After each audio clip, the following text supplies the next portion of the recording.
Oi, pessoal, como é que vocês estão? Vamos lá, né, dar início a mais uma semana de videoaulas, tá certo? Ainda dando continuidade, né, ao processo que nós estávamos estudando, hoje a gente vai dar destaque a um período, né, que foi consolidado lá no século XV, que foi o mercantilismo, tá certo? O mercantilismo está na página 289, se vocês quiserem acompanhar. Mas o livro de vocês traz realmente só em uma única página, tá certo? É um conteúdo, assim, bastante atrativo, um conteúdo importante de ser estudado, tá certo? Então, a página é 289. Então, vamos lá, né? Vamos observar, né, que o mercantilismo é um dos marcos históricos da Idade Moderna, né? E uma fase tão rica e cheia de transformações, né? Aqui, se vocês observam, né, na imagem, né, nessa imagem aqui da Idade Moderna, do século XV até o século XVII, você vai aparecer várias características em relação aos reis absolutistas. Foi nesse período também da imprensa, da expansão marítima, a arma de fogo, o renascimento, a reforma protestante e o mercantilismo também, que é uma dessas características que vamos estudar agora. Então, para que a gente entenda, a gente vai dar uma visita, né, a alguns acontecimentos. E um dos acontecimentos, para se chegar a essa prática, né, o mercantilismo, foi a tomada da cidade de Constantinopla pelos turcos, isso em 1453, que marca aí a virada da Idade Média para a Idade Moderna. Lembrando, né, que essa cidade ela era um ponte comercial entre as rotas do Oriente em direção aí ao Ocidente. Então, o poder, né, o que podemos definir, né, do mercantilismo como uma política econômica, né? Essa política na Europa durante a Idade Moderna era naquilo que chamamos de o antigo regime, que era uma fase em que os governos absolutistas interferiam muito aí na economia dos países. O objetivo, né, principal desses governos eram alcançar o máximo possível, né, o desenvolvimento econômico, atrair um acúmulo de riquezas que contribuíam para aumentar aí o seu poder interna e externamente também. Então, vamos observar como é que estava constituído esse Estado absolutista, né? Se vocês observarem na imagem, está o período aí, tá os reis, né? Tem aí toda a estrutura que nós falamos de estruturas sociais, né? E todos os súditos obedeciam aí o soberano. Havia também a consolidação de impostos, de leis e a centralização do poder nas mãos do rei.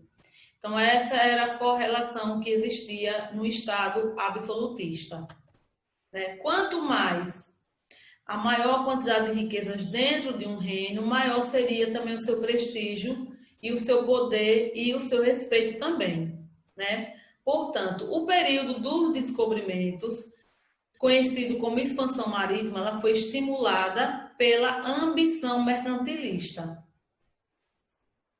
Essa ambição, né, de novas terras para comercializar, novas fontes de matéria-prima, como especiarias, metais e pedras preciosas, lançou o europeu ao mar, né? E graças ao comércio, o mundo aí começou aí a crescer.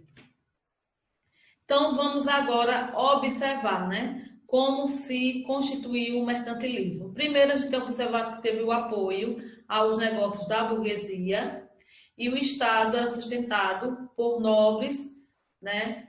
E nesse contexto aí, os meios a chegar ao mercantilismo havia através das barreiras alfandegárias, o estímulo à expansão marítima e colonial, o aumento da população e o incentivo aí às manufaturas nacionais. Já os objetivos, né, era o reforço do poder do Estado Nacional, também o metalismo como algo, né, dos metais preciosos, e a busca da balança comercial favorável com as exportações e com as importações, tá certo? Então, o metalismo, ou seja, o ouro e a prata eram metais, né, que deixavam as nações muito ricas e o poder, portanto, os governantes faziam de tudo para acumular esses metais. Além do comércio exterior, ele trazia também, né, para a economia interna do país a exploração de territórios conquistados.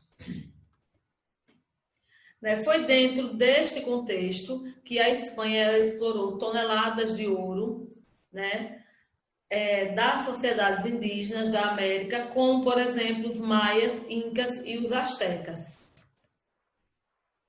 Houve também a industrialização, que essa industrialização ao governo estimulava o desenvolvimento das indústrias em seus territórios, né? Como o produto industrializado era mais caro do que as matérias-primas ou gêneros agrícolas, começaram a se exportar as manufaturas, né? E aí começou a gerar os bons lucros.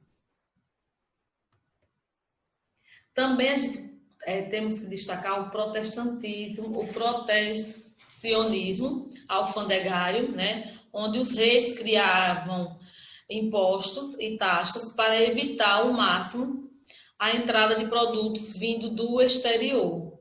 Era uma forma aí de estimular a indústria nacional e também evitar a saída aí de moedas. Aqueles estados que não tiveram sucesso nas primeiras fases da expansão marítima não conseguiram também conquistar as colônias lucrativas.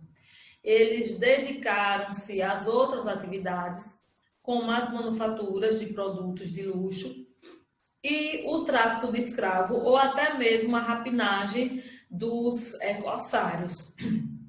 Essa foi também outra prática que veio posterior ao mercantilismo. E o Pacto Colonial também, né, onde as colônias europeias teriam que comercializar única e exclusivamente com as metrópoles. Era uma garantia, né, de vender caro e comprar barato, obtendo ainda produtos não encontrados na Europa. Foi também, né, dentro desse contexto histórico, né, que ocorreu o ciclo econômico do açúcar no Brasil colonial. Aí vocês observam o comércio, como era feito nesse mapinha, né? Então, o tráfico negreiro também compunha aí uma das importantes atividades econômicas mercantilistas, né, formando um dos eixos do comércio triangular. E a balança comercial favorável, ou seja, né, havia um esforço que era para exportar mais do que importar, e dessa forma entraria aí moedas do que sairia, né, deixando aí uma boa situação financeira. Como vocês estão vendo realmente como é que era formado essa balança, né, o mercantilismo, que era a diminuição das importações e aumento das exportações. Aí tinha um Estado forte, o protecionismo, nacionalismo econômico, e diante disso tinha duas esferas, né? O aumento das taxas alfandegárias e as leis pragmáticas. Já do outro lado havia o desenvolvimento manufatureiro, dos monopólios e o colonialismo. Então, o mercantilismo absolutismo, ele tinha o Estado absolutista, que tinha o apoio dos negócios dos burgueses, e sustentava também a nobreza. Com isso, com o mercantilismo, os objetivos eram o metalismo, que era o entesouramento dos metais preciosos, e o fortalecimento do poder. Já os meios para que se ocorresse isso era através do protecionismo, do colonialismo, da pirataria e da balança comercial favorável. Né? O Estado monárquico absolutista e a economia mercantilista burguesa estavam intimamente ligados, né? Um não existia sem o outro. E agora eu vou fazer a correção, né, da atividade que eu deixei para vocês. Atividade. Vocês peguem o livro de vocês na página 290 e na página 291, tá certo? Façam as correçõezinhas direito, coloquem as suas dúvidas, né, para que não fiquem com dúvidas nenhuma, tá certo? Na próxima semana, a gente já vai começar as aulas online, as aulas ao vivo, e aí é um momento de que, se vocês tenham dúvida ou tiveram dúvida, de vocês perguntarem, porque é uma possibilidade de uma interação maior, né? Uma interação por meio, na mesma hora, instantâneo, porque às vezes também vocês assistem a videoaula e fica com a dúvida ou depois até mesmo esquece. Então, é o momento de vocês começarem a tirar as dúvidas realmente, tá certo? Então, na página 290, vocês teriam que marcar um X na alternativa correta, referente ao absolutismo. Então, tem a letra A, B e C. Na letra A, o absolutismo é uma forma de governo em que o poder não é exercido apenas por um único governante. O absolutismo é uma forma de governo em que o poder é centralizado em um único governante. Então, a letra correta é a letra B. Então, marquem, né? Se vocês tiveram dúvida, marquem a letra B. Na segunda questão, vocês vão ter que pintar os retângulos com as cores azul, nas informações referentes ao pensador Nicolau Maquiavel, e de verde, referente ao pensador Thomas Robert. Então, quem escreveu O Príncipe em 1532? Foi quem? Foi Maquiavel. Então, vocês vão pintar o retângulo de azul. Criou um contrato social para frear as guerras e impor um poder absoluto a fim de punir os desobedientes. Então, quem foi Thomas Robert. Aí você vai pintar de verde. Acreditava na necessidade de garantir a segurança contra as potências estrangeiras por meio de um governo centralizado. Então, esse aí vocês vão pintar de azul. Por quê? Porque é referente a Nicolau Maquiavel. Afirmou que o rei deveria ser amado por seus súditos, e se isso não ocorresse, seria melhor que fosse demitido, fosse temido. Então, quem tem esse pensamento é Nicolau Maquiavel. Então, pintem de azul. Escreveu Leviatã, ou a matéria, forma e poder de Estado eclesiástico e civil em 1631. Então, foi Thomas Robert. Você vai pintar de verde. Na terceira questão, uma pesquisa. Faça uma pesquisa sobre outros pensadores do absolutismo e suas características. Procure saber quais eram as principais ideias, suas obras e de que maneira eles estavam relacionados ao regime absolutista. Então, essa questão, essa terceira, vocês façam a pesquisa, né? Se vocês acharem necessário, se for, pode ser no caderno, porque quando a gente retornar presencialmente, a gente vai fazer essas correções, essas anotações, tá certo? Na página 291, leia o texto, na quarta questão, leia o texto abaixo, em seguida responda as questões.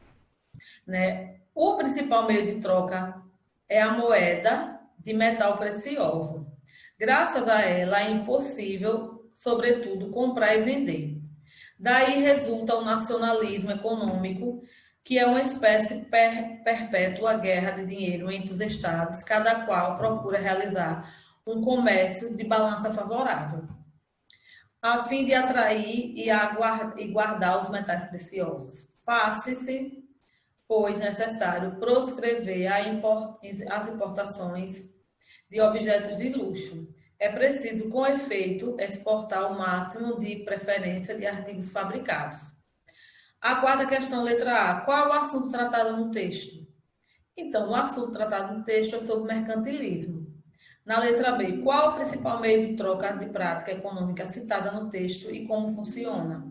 Então, o principal meio de troca de moeda é o metal precioso, como eles podem, a partir daí, comprar e vender. Na letra C, qual é o tipo de balança comercial tratada no texto e quais as características? O tipo de balança comercial é a favorável, que se caracteriza pela diminuição das importações de mercadoria ao mesmo tempo que estimula ao máximo as exportações dos artigos fabricados nacionalmente, garantindo dessa forma metais preciosos. Na letra D, qual é o resultado dessa prática segundo o texto? Segundo o texto, essa prática ela resulta em um nacionalismo econômico e uma espécie de guerra de dinheiro entre os estados. Na quinta e última questão, explique a relação entre a prática do mercantilismo e a expansão marítima europeia. A prática do mercantilismo ela trouxe a necessidade de procurar novas mercadorias e metais preciosos em territórios que ainda não tivessem sido explorados. Por causa disso, consolidou-se uma relação entre mercadores e reis, uma vez que agora era preciso explorar rotas comerciais para chegar em novos territórios.